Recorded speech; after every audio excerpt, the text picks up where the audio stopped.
This is Internet Marketing.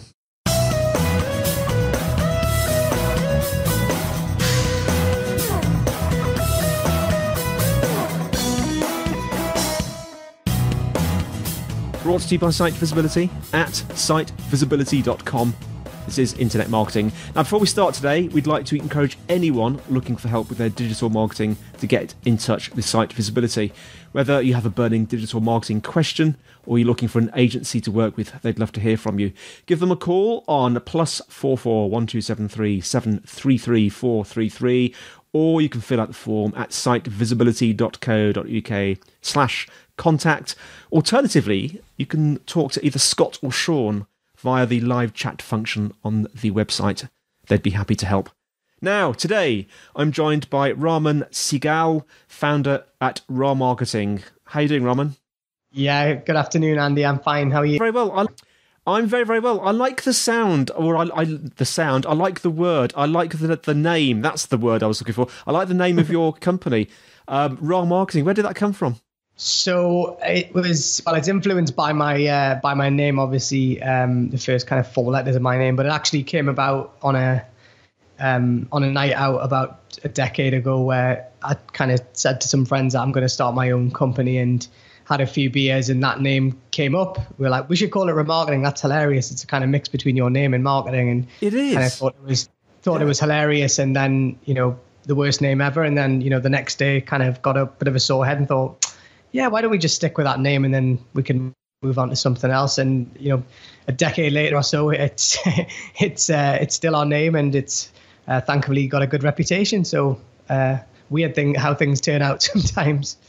Yeah, and also your clients can say, I got some remarkable marketing at Ramarketing. Hopefully they say that all the time. That's a good client endorsement. So I'd be happy if all our clients said that. So you're the founder. So tell us a bit about yourself. And I know you've already alluded to how sort of Ramarketing got set up, but tell us a bit about yourself and the early days of Ramarketing. Yeah, sure. So actually, I started the business in 2009, and it was purely an opportunistic thing where what the business I was head of marketing at separated into two. One bit was sold, and the other bit I ended up going to work for. And the bit that was sold they were both pharmaceutical related companies. They asked me if I could do their PR work and media relations work kind of in my spare time, and that was literally the amount of strategy that went into the start of the business. And prior to that, I'd worked agency side and in house. So I worked at Heinz for a while. Then I worked at a couple of PR agencies, and then kind of found myself working in the pharmaceutical life science space, which I didn't probably know at the time was going to set me on a path to where my agency would go.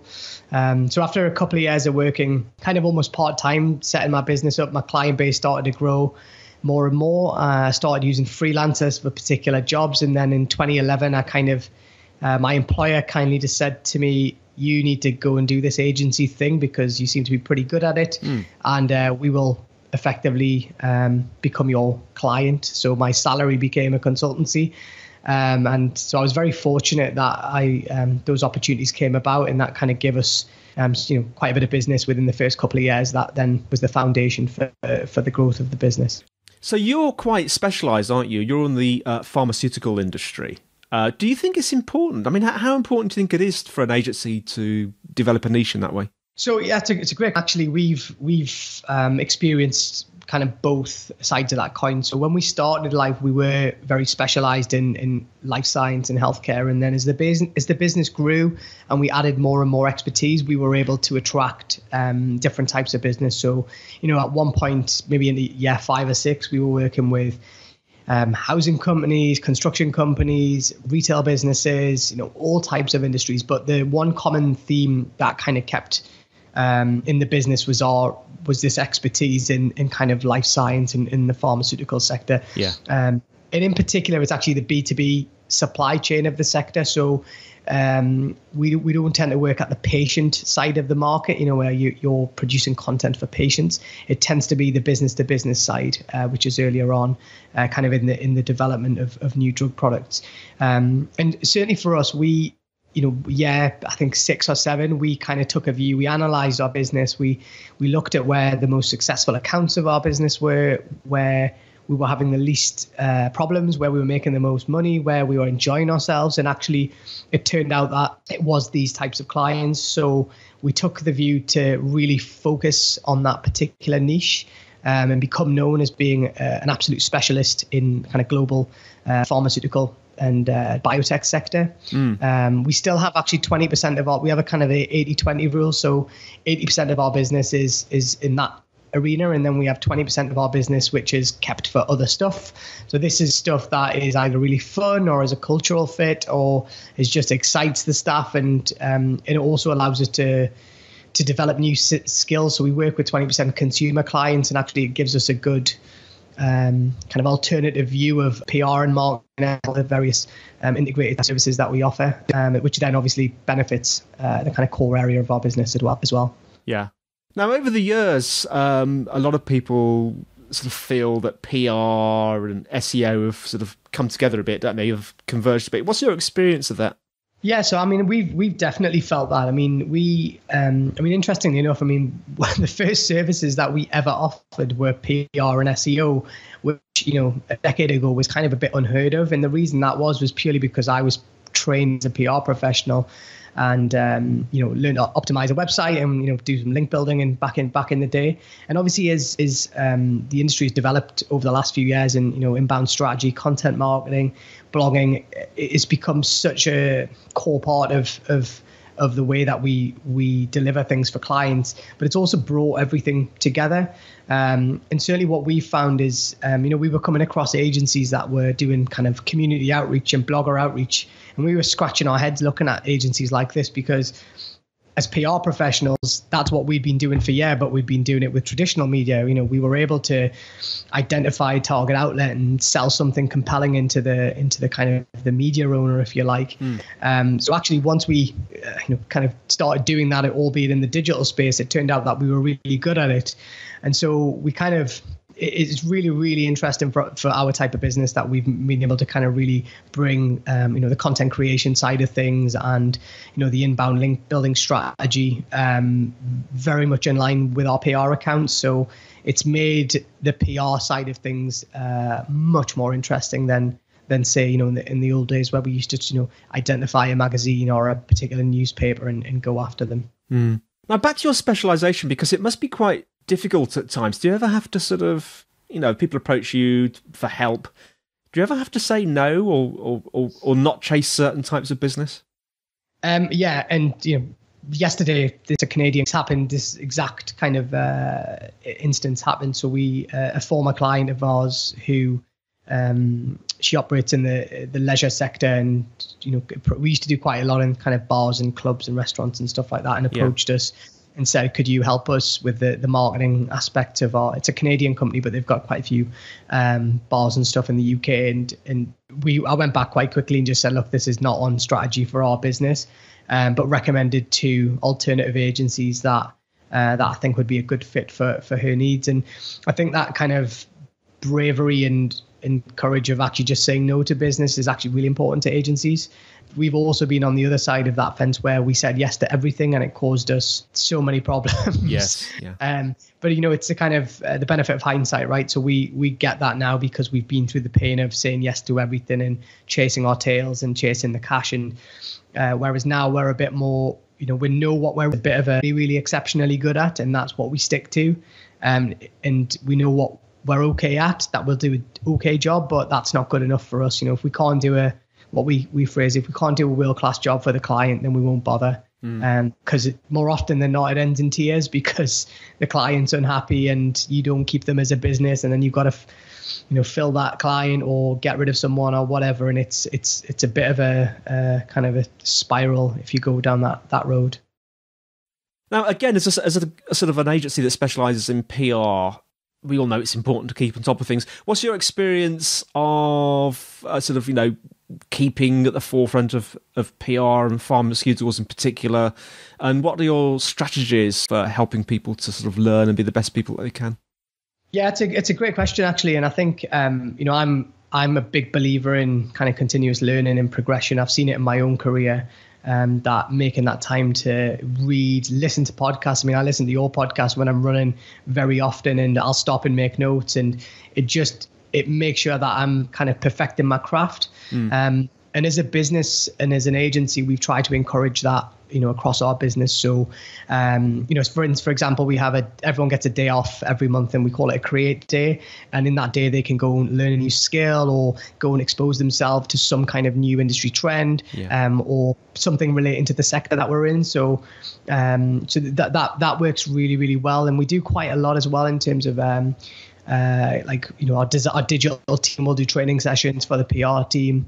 The content team will do, training sessions with the marketing team. The SEO team will then talk about what the latest trends are in their area. And that kind of cross learning is a really useful exercise as well, because it gets everyone in the business up to a kind of standard knowledge.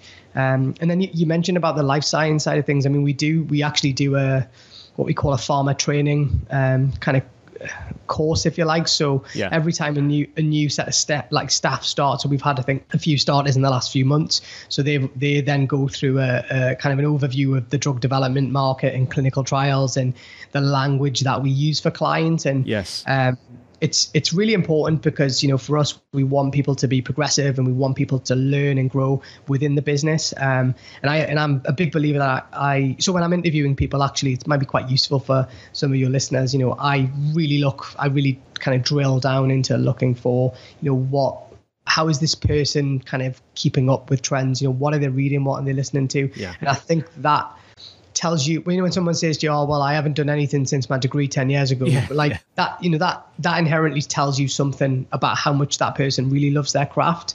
Whereas if the person turns around and says, well, I listen to, I religiously read, this particular blog, or, I do the Whiteboard Friday thing every Friday with Moz, and, I do this and I do that. And I think you'll see that passion, and you'll see that actually they really care about becoming the best at what they want. And that's very important, I think, for anyone working in an agency environment. That I think you can very easily get left behind in an agency when you stand still. And so that's why we're big on, I suppose, promoting continuous learning. Yeah. That's a really nice idea, actually, about the create days, I think is what you called them, where you allow people to sort of go off and sort of learn things on their own. Does that, I would imagine that sort of brings about a very good feeling of sort of well-being and towards the company. Is it working quite well? Yeah, it's a really nice word that you use there. Like it wasn't designed for a headspace thing or, but it was designed actually just to give people space from doing the doing, if you see what I mean. Yeah. So often our teams, particularly the content team or the development team, they're so head down just doing stuff, right? Whether they're writing or coding or designing, that actually just taking your brain away from the environment and going to a local art gallery or going to the library or going to sit, on a bench somewhere, or just spending a day out the office just teases out kind of interesting kind of ideas or things to think about. And I think it gives people a little bit of breathing space, and I think that's really, really important. I think as part of that, Andy, as well, I think kind of productivity is really important in a lot of agency environments as well. So the room that I'm actually sitting in now, and I've got a mic here, and one of my team joked that I should put the on-air light on, like you have in a radio station, and because we actually have one in our office. So when the on-air light is on, the kind of the idea behind that is everyone is in the zone and everyone is heads down and concentrating and focusing on whatever they're working on. And when that light goes off, it kind of gives everyone that, time to breathe and actually go make a cup of tea and have a chat and that type of thing. And that kind of, we call it like pulse and pause kind of manner of working is a really effective way of getting the best out of your teams as well. And just recognizing that they can't go full tilt and work 8 hours, 9 hours solid a day, because actually it's kind of diminishing returns as the day goes on. Less and less work is done. And I think, again, that's really important, and for people working in an agency environment as well, to just get that space to breathe and, go for a walk at lunchtime and just clear your mind and not get too kind of caught up with just being sat behind your desk all day. So just think of our listeners now. I mean, if there are probably not all of our listeners, but a fair proportion of our listeners might be running an agency, might even be running an agency that's a bit specialised like yours. If you could condense down into what you've said, or what you said today, into 2 or 3 top tips, Raman, what would they be? Oh, put me on the spot.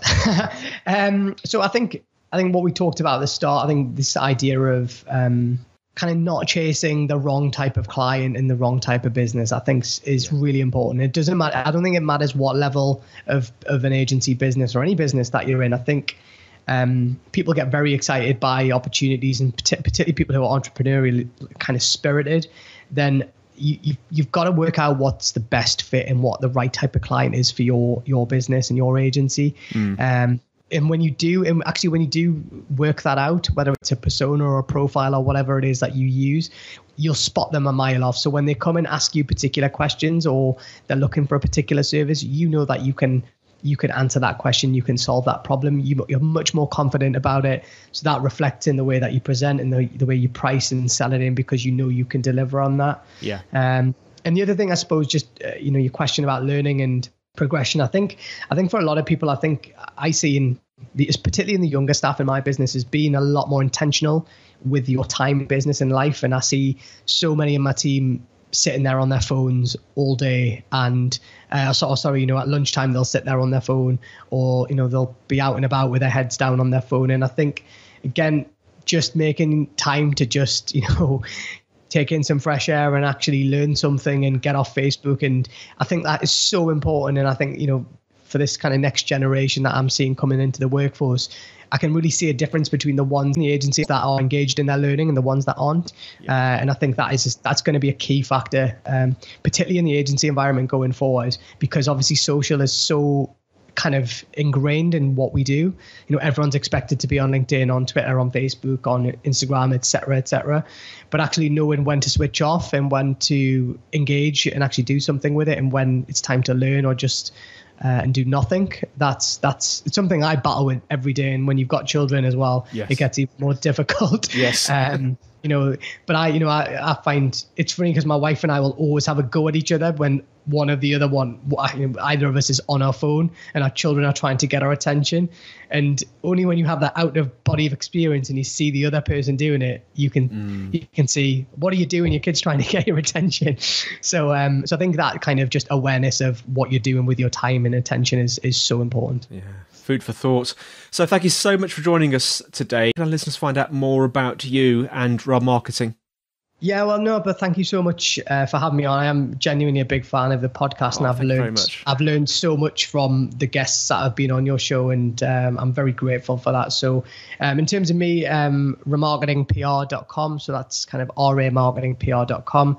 That's where we are in terms of our online presence. Obviously, we're on Twitter and LinkedIn and everything else. And then for me, if you want to follow me on Twitter, it's Ramanelli, as in a play on Ravanelli, the old footballer. So right. So it's my name, ELLI, or Raman Sehgal UK on LinkedIn.